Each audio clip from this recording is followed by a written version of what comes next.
আসসালামু আলাইকুম রহমতুল্লাহ। সম্মানিত নাজরিন, আপনার যদি বদনজরের সমস্যা হয়, সর্বদা আপনার মেজাজ খিটখিটে হয়ে যাচ্ছে, কাজ কাম ভালো লাগছে না, শরীর শুকিয়ে যাচ্ছে, বিভিন্ন রকম বদনজরের সিমটম আছে।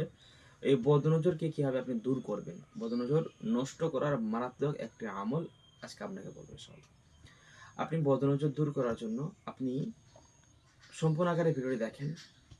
এত সুন্দর আপনাদেরকে একটি আমল দেব, নিজেরা ইনশাআল্লাহ এটা কাজ করতে পারবেন বা যে কোনো কেউ এই কাজটা করার জন্য করেও দিতে পারবেন ইনশাআল্লাহ। আপনি এই কাজটি করার জন্য আপনি সর্বপ্রথম এক বোতলে একটা পানি নেবেন। পানি নিয়ে সেই পানির মধ্যে ইস্তিগফার 11 বার, দরুদ শরীফ 11 বার পড়বেন। আমলটা যে কোনো সময় করতে পারেন, কোনো অসুবিধা নেই। ইস্তিগফার 11 বার পড়বেন, দরুদ শরীফ 11 বার পড়বেন। এরপরে আপনি এই যে স্ক্রিনে যে আয়াতটা দেখছেন, এই আয়াতটা সম্পূর্ণ আকারে 41 বার পরে এখানে ফু দেবেন। এরপরে আপনি এই আয়াতটাই আবার সুন্দর করে জাফরান কালি দিয়ে লিখবেন। ঠিক আছে? আপনার লেখা যখন কমপ্লিট হয়ে যাবে, তখন আপনি এই মাদুলিটা ছেলে হলে ডান হাতে, মহিলা হলে বাম হাতে পড়বেন।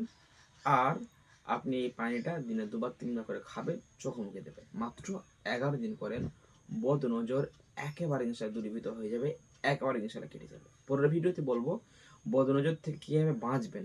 এই কাজটি করলে বদ নজর হবে না ইনশাআল্লাহ। পরবর্তী ভিডিও এটা আসছে। আপনারা ভিডিওটি পাওয়ার জন্য অবশ্যই ফলো করে সাবস্ক্রাইব করে পাশে থাকবেন। সকাল ভালো থাকুন। আসসালামু আলাইকুম ওয়া রাহমাতুল্লাহি ওয়া বারাকাতুহু।